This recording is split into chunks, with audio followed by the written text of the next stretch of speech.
नमस्कार। आज आम आलोचना करिबा बात रोगी माने कौन करिबा उचित और कौन न करिबा उचित।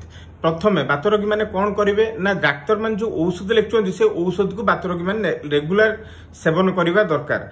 द्वितीय कौन ना द्वितीय होची जो गोटे सीजर डायरी मेंटेन करिवे। सीजर डायरी माने कौन ना आम गोटे पॉकेट रो गोटे डायरी रहइबो से डायरीटा लेखा जिवो केते बेले बात माइला केमिति बात माइला से डायरी लेखा जिवो। तृतीय कौन ना भल से खाइबा उचित न खाइला माने उपास रहिला माने बात मारिबाटा सुनिश्चित। चतुर्थ कौन ना भल से सोइबा उचित न सोइला माने राति निद्रा रहिला माने बात मारिबाटा थय।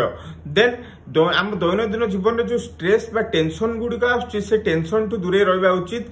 टेंशन टू केमी दूरे रे ना मेडिटेशन करेंगे योगा करेंगे रिलैक्सेशन टेक्निक्स एप्लाई करेंगे टेंशन टू दूरे रहा उचित।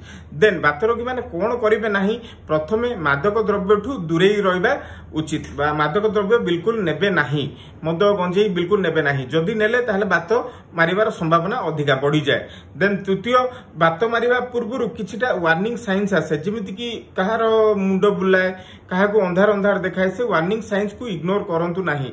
जेतेबेले वार्निंग साइंस आछी गोटे जगार जाइकी स्थायी ही रही जातु।